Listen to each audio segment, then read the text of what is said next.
I stood in the back of the auditorium, watching my son cross the stage to receive his diploma. I was wearing a simple black dress from Target and Flats I'd bought on sale 3 years ago. My ex-husband sat in the third row with his new wife, Vanessa. She was wearing head-to-toe designer everything, her blonde highlights catching the stage lights like she was the one graduating. After the ceremony, I was standing alone by the refreshment table, trying to look busy with a plastic cup of punch, when I heard her voice behind me. "Oh my God, is that what she wore? To her own son's graduation?" Vanessa's whisper was loud enough to carry. She was talking to another mom, but her eyes were on me. "I mean, I know she's broke, but there's TJ Maxx, there's Ross, there's some level of effort you can make." They laughed, that particular kind of laugh that's designed to be overheard. I turned around slowly. I smiled, not a big smile, just a small, knowing smile. "Vanessa," I said, my voice calm and clear. "Congratulations on the promotion, by the way. Senior Marketing Coordinator. That's quite the step up from assistant." Her face went pale. Confusion flickered across her perfectly made-up features. "I'm sorry. Do I know you?" she said, her voice suddenly tight. I set down my punch cup. I extended my hand. "We haven't met in person yet. I'm Rachel Novak. I'm the Chief Operating Officer at Meridian Digital, your boss. Well, your boss's boss, technically. But, yes, your boss." The color drained from her face. The other mom she'd been laughing with took 3 steps back like I was contagious. My ex-husband, Derek, who'd been standing 10 feet away, went completely still. I leaned in just slightly, my voice dropping to something only Vanessa could hear. "I've been reviewing the Q2 performance reports for your department. We should schedule a one-on-one, Monday, 9 a.m., my office." I picked up my punch cup, gave her one last smile, and walked away. My name is Rachel Novak, and 10 years ago, I was living in a studio apartment with my 4-year-old son, sleeping on an air mattress because I'd sold our bed to pay the electric bill. Today, I'm the Chief Operating Officer of a company with 700 employees and annual revenue of $320 million. But this story isn't about the rags to riches arc. Everyone loves that story. This story is about what happens when the people who wrote you off, who dismissed you, who laughed at you, suddenly realize they made a catastrophic miscalculation. Let me take you back. I met Derek Novak when I was 23. I was working as a junior account coordinator at a small marketing firm in Denver. He was 28, confident, charming, and working in tech sales. He had this way of making you feel like you were the only person in the room. Like your thoughts mattered. Like you mattered. We got married 2 years later. I wore a simple dress from a bridal shop outlet. We honeymooned in Sedona because it was cheap and close. We were happy. Or at least I thought we were. Our son Ethan was born 3 years into the marriage. I took 6 weeks of maternity leave and then went back to work because we needed the income. Derek's sales job was commission-based and unpredictable. Some months were great. Some months were disasters. I was the steady paycheck. I was the one who kept the lights on, who paid the rent, who made sure there was food in the fridge and diapers in the drawer. And Derek? Derek was the dreamer. He was always one deal away from the big break, one pitch away from changing everything. He had vision, he said. He had ambition. What he didn't have was follow-through. By the time Ethan was 4, I was working 50-hour weeks at the marketing firm, while also managing all the childcare, all the cooking, all the cleaning, all the emotional labor of keeping a family intact. Derek was home a lot. His sales calls could be done from the couch, but he wasn't watching Ethan. He was on his laptop, networking. He was at coffee meetings that turned into 3-hour lunches. He was chasing the next big thing while I was holding together the current thing. I didn't complain. I thought that's what you did. You supported your spouse. You believed in them. You carried the weight until they found their footing. And then one night, I came home from a late client meeting to find Derek packing a suitcase. "I need to tell you something," he said. He didn't look at me. He just kept folding his shirts, his movements calm and methodical, like he was packing for a business trip. "I've been seeing someone," he continued. "Her name is Vanessa. She's 26. She works in marketing too, actually, at a startup downtown." I stood there in the doorway, my laptop bag still on my shoulder, my brain trying to process the words. "You're leaving?" I said. My voice didn't sound like mine. It was small, distant. "I'm in love with her, Rachel," he said, and for the first time he looked at me. His eyes weren't sad. They weren't apologetic. They were relieved. "I've been unhappy for a long time. You're always working. You're always stressed. Vanessa, she's fun. She's light. She reminds me of who I used to be." I wanted to scream. I wanted to throw something. I wanted to say, "I'm stressed because I'm keeping us alive. I'm working because you're not." But I didn't. I just said, "What about Ethan?" Derek zipped up his suitcase. "I'll see him on weekends," he said. "We'll figure it out." He walked out that night. He moved in with Vanessa 3 days later. The divorce was quick. We didn't have much to fight over. No house, no significant savings. Derek agreed to pay child support, $350 a month, which was laughable given his income potential, but standard given his actual earnings. I got full custody. Derek got every other weekend and 1 weeknight dinner. And I got the air mattress, the studio apartment, and a 4-year-old who kept asking when Daddy was coming home. I didn't cry. Not in front of Ethan, not in front of my family, not in front of my coworkers. I cried alone at 2 a.m, sitting on the bathroom floor of that studio apartment, my hand pressed over my mouth so I wouldn't wake my son. And then I stopped crying. Because crying wasn't paying the rent.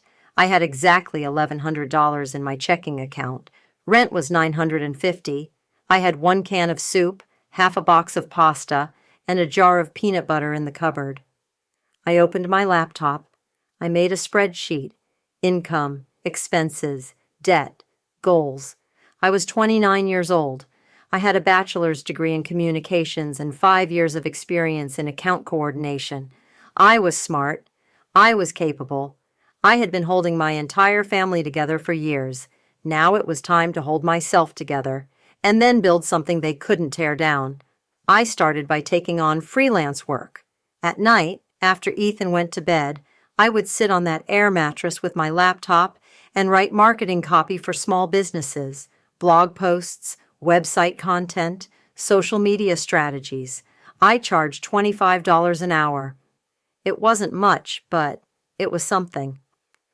During the day, I kept my full-time job at the marketing firm. I worked harder than I ever had. I volunteered for every pitch. I stayed late for every revision. I made myself indispensable.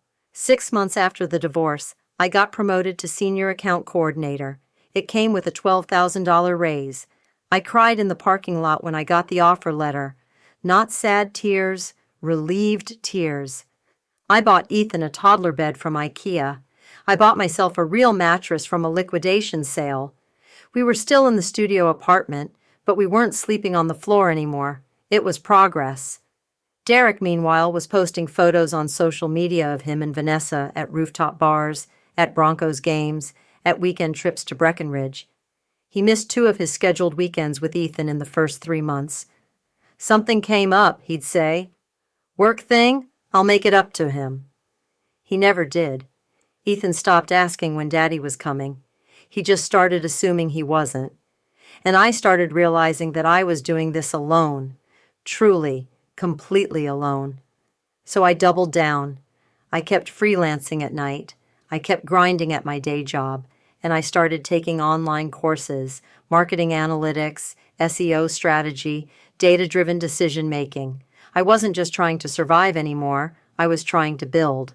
When Ethan was 6, I got recruited by a mid-sized digital marketing agency called Apex Strategies.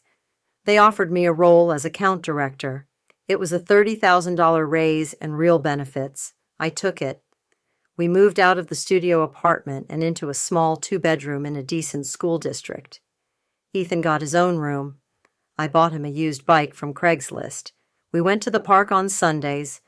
Life wasn't easy, but it was ours. Derek's child support payments, meanwhile, were sporadic. Some months he paid, some months he didn't. When I'd text him about it, he'd say his commission check was delayed or that he was between gigs. Vanessa, I noticed, always seemed to have fresh highlights and new handbags in her Instagram photos. I didn't fight him on the money. I couldn't afford a lawyer, and honestly, I didn't have the emotional bandwidth. I just kept working. At Apex, I thrived. I rebuilt accounts that were bleeding clients. I pitched new business and closed deals. I trained junior staff. I became the person everyone came to when something was broken. 2 years later, I was promoted to Senior Director of Client Strategy. 3 years after that, I was Vice President of Operations. I was 35 years old. I was making 6 figures. I had a small house with a backyard. Ethan was in middle school, thriving, playing soccer, getting good grades. And Derek? Derek was still bouncing between sales gigs, still posting aspirational content on LinkedIn about hustle and vision, still paying child support only when I threatened to file a motion. We barely spoke. Our only communication was through a co-parenting app. He'd see Ethan maybe once a month, if that. Ethan stopped expecting more. He stopped being disappointed. He just accepted that I was the constant, and Derek was the guest star. And then, 2 years ago, everything shifted again. I got a call from a recruiter. A company called Meridian Digital, a major player in the digital marketing and SaaS space, was looking for a chief operating officer. "They've been tracking your career," the recruiter said. "They're impressed. They want to meet you." I laughed. "I'm not COO material." "Rachel," the recruiter said, "you've been doing COO level work for 5 years. You just haven't had the title." I took the meeting. I wore my best suit, the one I'd bought on sale at Nordstrom Rack 3 years earlier. I walked into Meridian's sleek downtown office, all glass and steel and minimalist furniture, and I met with the CEO, the CFO, and 3 board members. They asked me about scaling operations, about team dynamics, about revenue growth and cost management and stakeholder alignment. I answered every question, not with buzzwords, with specifics, with stories, with results. 2 weeks later, they offered me the job. The salary was $260,000, plus equity, plus bonuses. I sat in my car in the Meridian parking lot staring at the offer letter on my phone, and I felt something I hadn't felt in years. Pride, not relief, not survival. Pride. I accepted the offer. I started 3 weeks later, and on my first day, as I was being walked through the building, meeting department heads, learning the structure, I was introduced to the marketing team. That's when I saw her, Vanessa. She was standing in a conference room, laughing with 2 other coordinators, holding a coffee cup with the Meridian logo. She didn't see me. She was mid-sentence, talking about some campaign or client or something. She looked older than I remembered, more polished. Her highlights were professional now. Her clothes were expensive. My guide, the VP of HR, said, "And this is our marketing department. Vanessa Chen is one of our senior coordinators. She's been with us for about 8 months. I nodded. I smiled. I said nothing. But inside, a single thought crystallized, sharp and clear. She works for me now. I didn't tell Derek. I didn't tell anyone outside of my close friends and Ethan. I just went to work. I learned the business inside and out. I optimized workflows. I rebuilt underperforming teams. I cut costs in some areas and invested aggressively in others. I worked 16-hour days for the first 6 months, and the company grew. Revenue jumped 18% in my first year. Employee satisfaction scores went up. Client retention hit record highs. The board loved me. The CEO loved me. The executive team respected me. I had a corner office on the 9th floor. I had an assistant. I had a parking spot with my name on it. I had become exactly the kind of person I used to think only existed in movies. And through it all, Vanessa had no idea who I was. She'd never asked. She'd never connected the dots. Rachel Novak, COO, was just a name in an email signature. A person she maybe saw in the elevator once or twice. She didn't know I used to sleep on an air mattress. She didn't know I was the ex-wife. She didn't know that every time I signed off on departmental budgets, I was signing off on her salary. And I didn't tell her, I just watched. I watched her get a small promotion to senior marketing coordinator 8 months into my tenure. It came with a raise, an 8% bump that I personally approved during a budget review. I watched her post on LinkedIn about growth and gratitude and all which are blessed. I watched her and Derek get engaged, then married. A small ceremony in Boulder. Ethan was invited. He went awkwardly because Derek had asked him to. I sent a gift, a tasteful cutting board from Crate and Barrel. I was polite, professional, detached, because I knew something she didn't. I knew that patience is the longest con, and I knew that eventually, inevitably, she would miscalculate.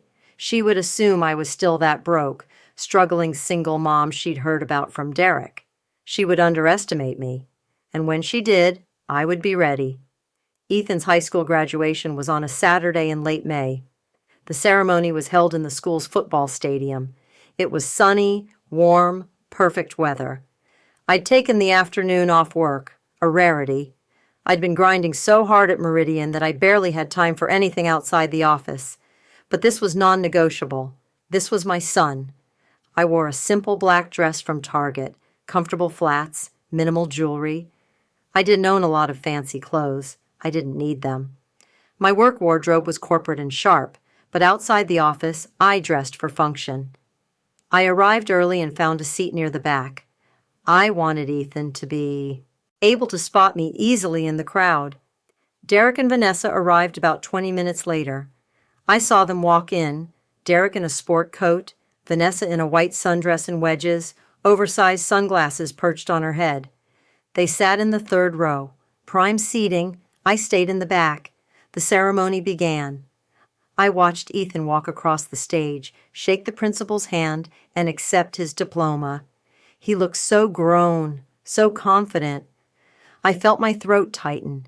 This kid, who I'd raised on an air mattress in a studio apartment, had just graduated with a 3.8 GPA and a full scholarship to University of Colorado Boulder. He'd done it. We'd done it. After the ceremony, there was a reception in the cafeteria. Punch, cookies, photo opportunities. I stood by the refreshment table, holding a plastic cup of fruit punch, watching parents congratulate their kids. Derek and Vanessa were across the room, talking to another couple. Vanessa was animated, laughing loudly, gesturing with her hands, and then I heard it, her voice, cutting through the noise. Oh my God, is that what she wore? To her own son's graduation? I turned slightly. She was talking to another mom, a woman I didn't recognize. But Vanessa's eyes were on me. I mean, I know she's broke, Vanessa continued, her voice dripping with faux sympathy. But there's TJ Maxx, there's Ross, there's some level of effort you can make, you know? The other mom laughed. That polite, uncomfortable laugh people do when they don't know how to respond. Vanessa took a sip of her punch, smiling. Derek told me she's still struggling, still working some low-level job. It's honestly kind of sad. I mean, Ethan turned out great despite all that, but you have to wonder how much harder it was for him with a mom who just couldn't get it together. Something inside me went very, very still, not angry, not hurt, just clear. I set down my punch cup. I turned around. I walked directly toward her. Vanessa saw me coming. Her smile faltered just slightly, but she held her ground, clearly assuming I hadn't heard or that I'd just awkwardly walked past. I stopped directly in front of her. Vanessa, I said, my voice calm and even. Congratulations on the promotion, by the way. Senior Marketing Coordinator. That's quite a step up from Assistant Coordinator. Her face went pale. Confusion flickered across her perfectly made-up features. I'm sorry, she said slowly. Do I know you? I extended my hand. We haven't formally met in person. I'm Rachel Novak. I'm the Chief Operating Officer at Meridian Digital. The blood drained from her face. The other mom she'd been talking to took 3 very large steps backward.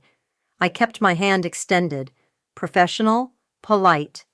Vanessa, after a long, agonizing pause, shook it. Her hand was cold.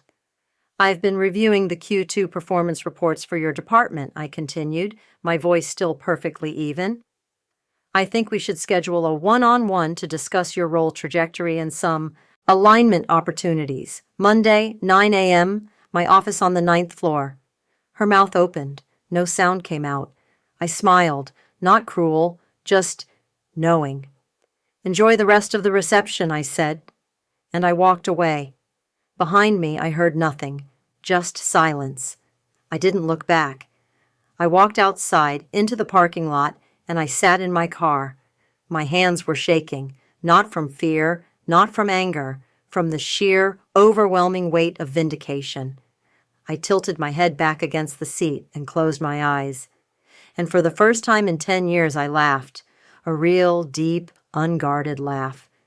Because after everything, after the air mattress, the studio apartment, the sleepless nights, the missed child support payments, the freelance gigs at 2 a.m, the years of grinding and building and surviving, I had won. Not because I'd destroyed anyone, but because I'd built something they couldn't touch. And in that moment, in that parking lot, with the sun setting over the mountains, I realized something profound. Revenge isn't about hurting the people who hurt you. Revenge is becoming so successful that their opinion of you becomes irrelevant. I didn't go back inside the reception. I sat in my car for another 10 minutes, letting the adrenaline drain out of my system. My phone buzzed, a text from Ethan. "Mom, where did you go? Want to get pictures?" I took a breath, checked my reflection in the rearview mirror, and walked back inside. Ethan was standing with a group of his friends near the stage, his graduation cap tilted at an angle, grinning. When he saw me, his whole face lit up. "There she is," he said, jogging over. "I thought you left." "Never," I said, pulling him into a hug. "Just needed some air. You were amazing up there." "It's literally just walking and grabbing a piece of paper," he laughed. "It's more than that," I said. "I'm so proud of you." We took photos, dozens of them. Ethan with me, Ethan with his friends, Ethan with his girlfriend, a sweet girl named Mallory who played violin and wanted to be a veterinarian. Derek approached cautiously, Vanessa trailing behind him. She looked like she'd seen a ghost. Her eyes were red-rimmed, her smile brittle. "Hey, bud," Derek said, clapping Ethan on the shoulder. "Congrats. Big day." "Thanks, Dad," Ethan said. There was an awkward pause. Derek glanced at me, then at Vanessa, then back at Ethan. "You want to grab dinner with us?" Derek asked. "We were thinking of going to that steakhouse on 16th Street. Ethan looked at me. I could see the conflict in his eyes. He didn't want to hurt his dad, but he also didn't want to leave me. "Actually," I said, "I made reservations at Olivia already, for me and Ethan, but you're welcome to join us if you want." Olivia was the nicest restaurant in Denver, the kind of place you needed a reservation weeks in advance, the kind of place I could now afford without thinking twice. Derek blinked. "Olivia? How did you—" "I made the reservation 2 months ago," I said, simply. "Ethan, it's up to you. We can make it a bigger table if you want." Ethan hesitated, then shook his head. "I think I just want it to be us, Mom, if that's okay." Derek's face fell, but he recovered quickly. "Sure, yeah, of course. We'll do something next weekend." Vanessa said nothing. She just stared at me, her expression unreadable. Ethan and I left 20 minutes later. As we walked to my car, a 3-year-old Audi I'd bought used but loved deeply, Ethan said, "Vanessa looked really weird when she saw you. Did something happen?" I unlocked the car. "Nothing important." "Mom?" I looked at him.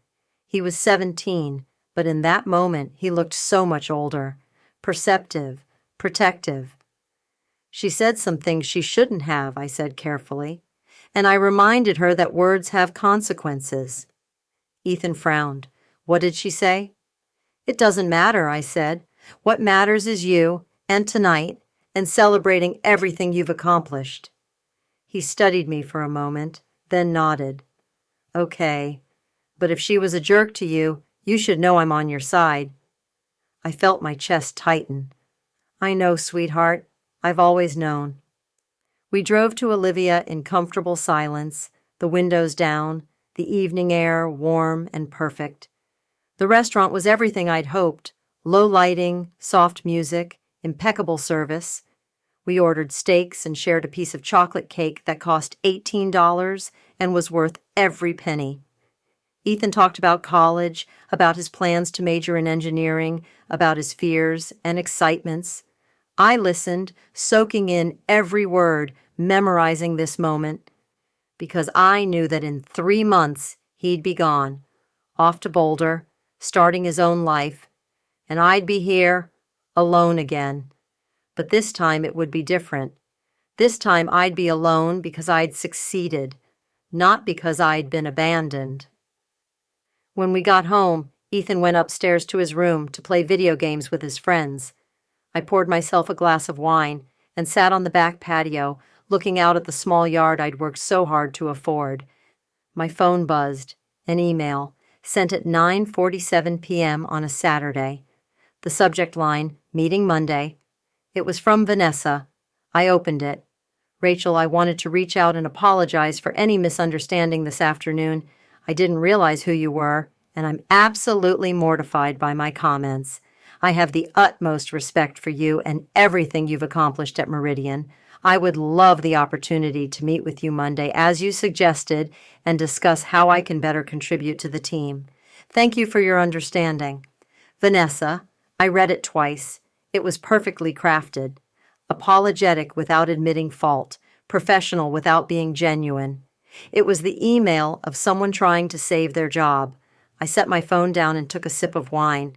I wasn't going to fire her. That wasn't the play. Firing her would make me the villain. It would give her ammunition. She'd tell people I was vindictive, that I abused my power, that I punished her for a personal grudge. No, I wasn't going to fire her. I was going to manage her. Monday morning arrived with the kind of crisp clarity that made Denver famous. I got to the office at 7, 2 hours before my meeting with Vanessa.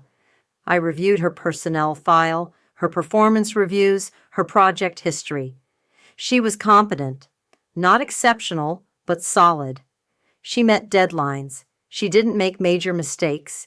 She was the kind of employee who stayed safely in the middle, never bad enough to fire, never good enough to promote beyond a certain point. She'd been at Meridian for 18 months. She'd received 1 small promotion and 1 cost of living raise. Her direct supervisor was a man named Greg Hastings, the director of marketing.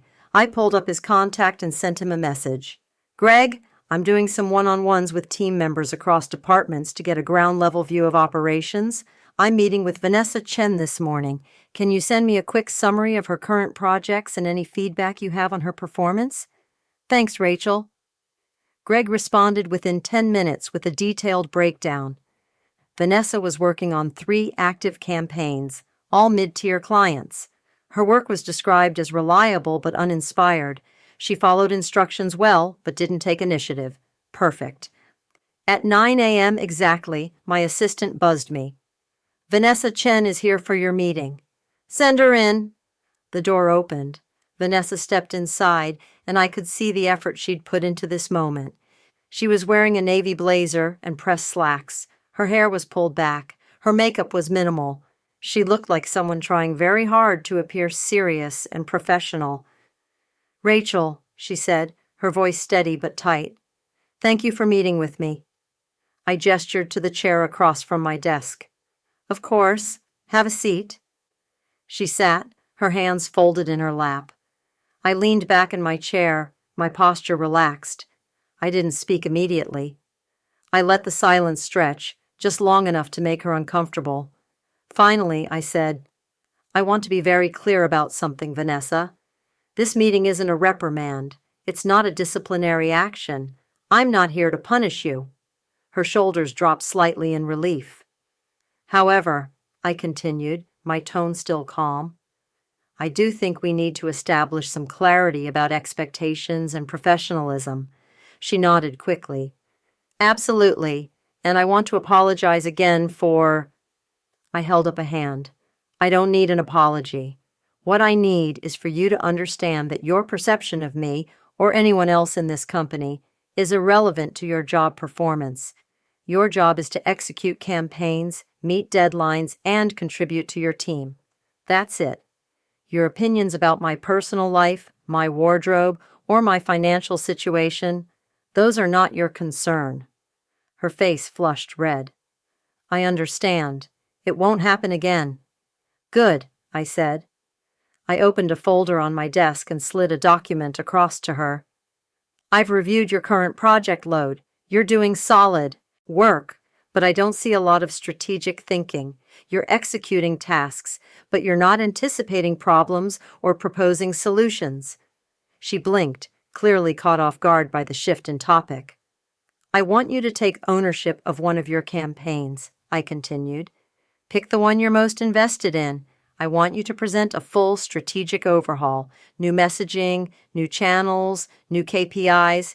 Treat it like it's your own company. Show me what you're capable of when you're not just following instructions. She stared at me. You want me to redesign an entire campaign?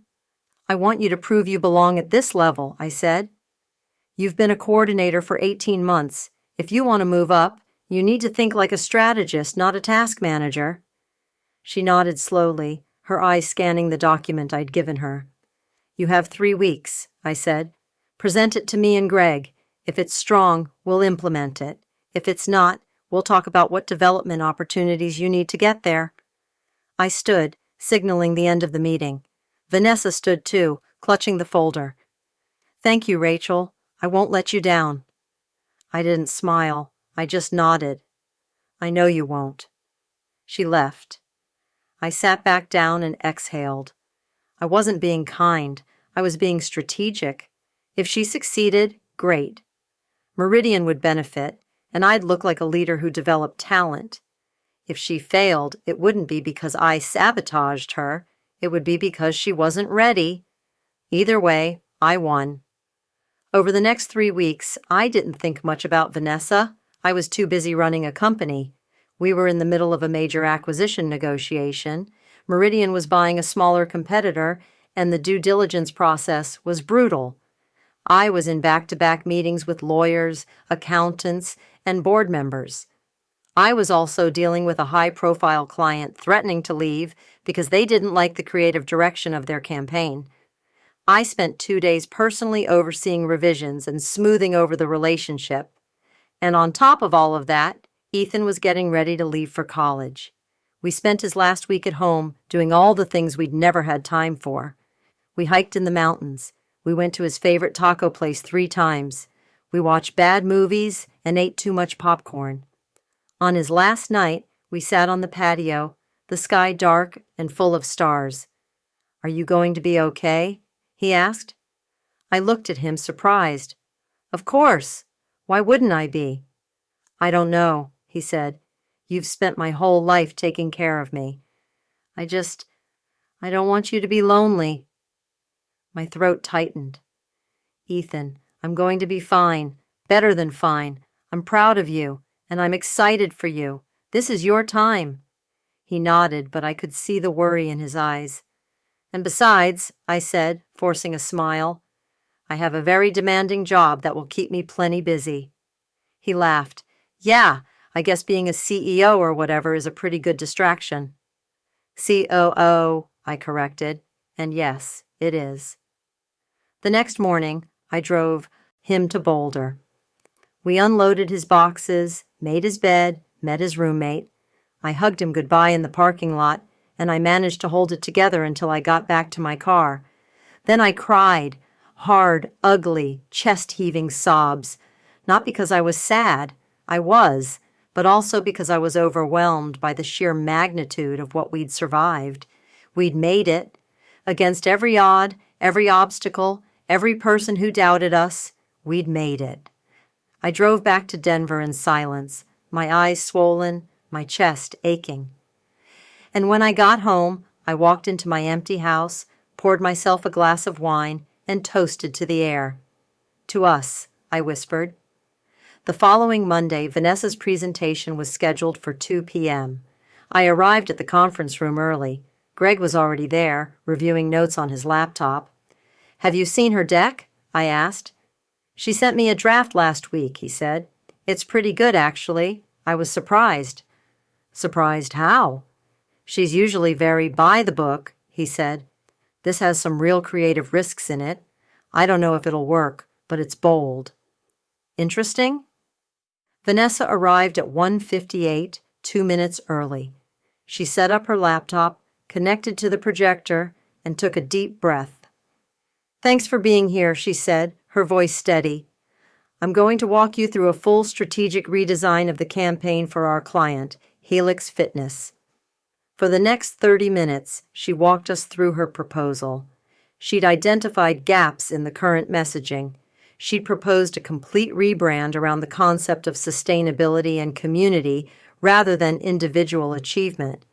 She'd mocked up new creative, outlined a multi-channel strategy, and projected a 23% increase in engagement based on similar campaigns in the industry. It was good, really good. When she finished, I leaned back in my chair. "Questions," I said. "What's your contingency if the sustainability angle doesn't resonate with their core audience?" She didn't hesitate. "We A/B test 2 versions of the messaging in the first 2 weeks. If sustainability underperforms, we pivot to a hybrid model that emphasizes both individual achievement and community impact. Budget? I've outlined 3 tiers, depending on media spend. The mid-tier option keeps us within their current budget while reallocating funds to higher-performing channels." I looked at Greg. "Thoughts?" "I think we should pilot it," he said. "It's a risk, but it's a calculated one." I nodded. I looked back at Vanessa. "Good work," I said. "We'll move forward with the pilot. You'll lead the execution, report back to Greg weekly, and copy me on major updates." Her face lit up. "Thank you. I won't let you down." "I know," I said. She packed up her materials and left, practically glowing. Greg looked at me. "You're really giving her the lead on this?" "She earned it," I said.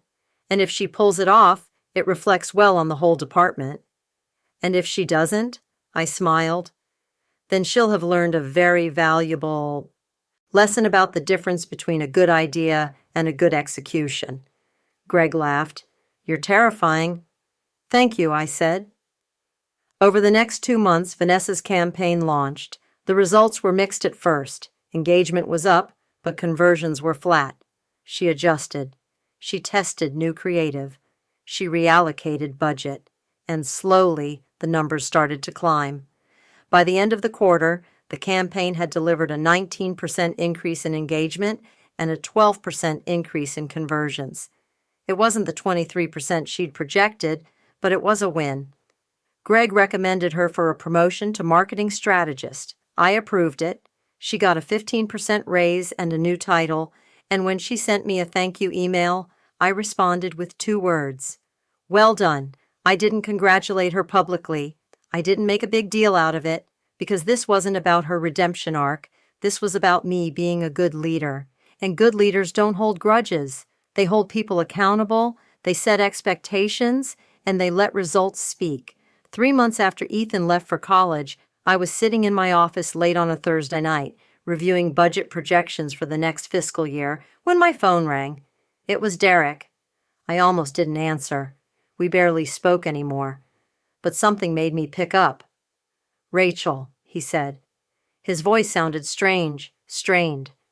"What's wrong?" I asked immediately. "Is Ethan okay?" "Ethan's fine," he said quickly.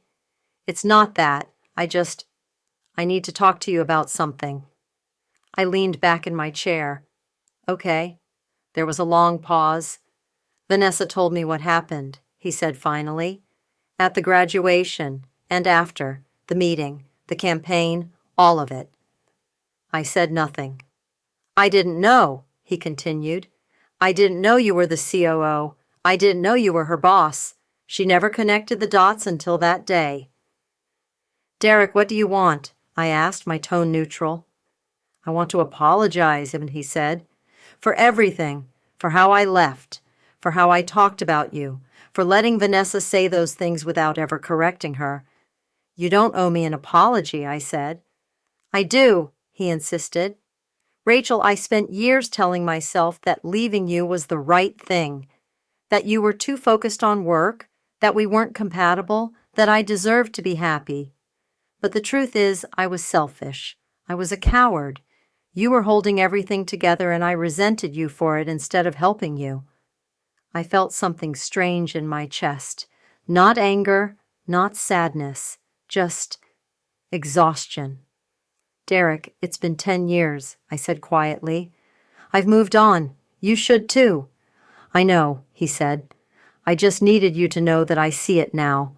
I see what you did, what you built, and I'm sorry I wasn't there for it. I closed my eyes. Okay. Okay? Okay, I repeated. I appreciate you saying that, but I don't need your apology to feel good about my life. I already do. There was a long silence. You were always stronger than me, he said finally. No, I said. I just didn't have a choice. We hung up. I sat there for a while, staring at my phone. I didn't feel victorious. I didn't feel vindicated. I just felt tired. That Saturday, I drove to Boulder to take Ethan out for lunch. He looked good, happy, healthy, thriving. We ate at a burger place near campus, and he told me about his classes, his friends, his professors. Dad called me last week, he said casually.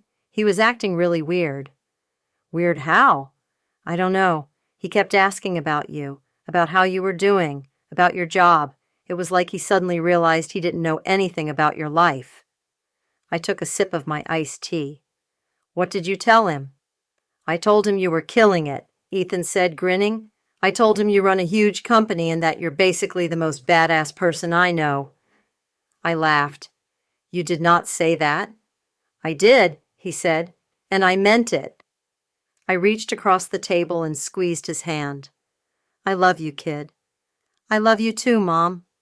As I drove back to Denver that afternoon, the sun setting over the mountains, I realized something. I'd spent so much of my life waiting for validation, waiting for Derek to see me, waiting for my family to appreciate me, waiting for someone, anyone, to recognize my worth. But the validation I'd been searching for wasn't external. It was internal. It was the knowledge that I'd survived, that I'd rebuilt, that I'd turned pain into power, and no one could take that from me. Not Derek, not Vanessa, not anyone. 6 months later, Meridian announced record profits. The acquisition I'd overseen had been a massive success, and the board voted to give me a significant equity bonus. My net worth, for the first time in my life, crossed 7 figures. I bought myself a new car, a Tesla, fully loaded. I donated $50,000 to a nonprofit that helps single mothers with job training and childcare. And I took myself on a vacation, 2 weeks in Italy, alone. I walked through Florence, eating gelato and staring at art. I sat in cafes in Rome, drinking espresso and reading books. I hiked along the Amalfi Coast, the Mediterranean stretching out forever in front of me. And for the first time in my life, I felt complete. Not because I had money, not because I had power, but because I had peace. When I got back, there was an email waiting for me from Vanessa. The subject line, "Thank you." I opened it. Rachel, I know we've had a complicated history, and I know I didn't make a great first impression, but I wanted you to know that the opportunity you gave me changed my career. I just accepted a position as senior marketing strategist at another firm. It's a big step up, and I couldn't have done it without the experience and mentorship you provided at Meridian. Thank you for believing in me even when I didn't deserve it. Vanessa. I read the email twice. Then I hit reply. Vanessa, congratulations on the new role. You earned it through hard work and growth. I wish you nothing but success. Rachel. I sent it. And I meant it. Because holding on to anger, holding on to resentment, holding on to the past, It only weighs you down. And I'd spent too many years carrying weight that wasn't mine. It was time to let it go. That night, I sat on my patio, a glass of wine in hand, looking up at the stars. My phone buzzed, a text from Ethan. "Mom, just wanted to say I'm really proud of you. I know I don't say it enough, but you're my hero." I smiled, my eyes stinging with tears. I typed back, "You're mine too, kiddo." And in that moment, sitting alone in my backyard, under a sky full of stars, I realized something profound. I'd won. Not because I'd destroyed my enemies, not because I'd humiliated anyone, but because I'd built a life so full, so rich, so complete, that their opinions didn't matter anymore. I was free.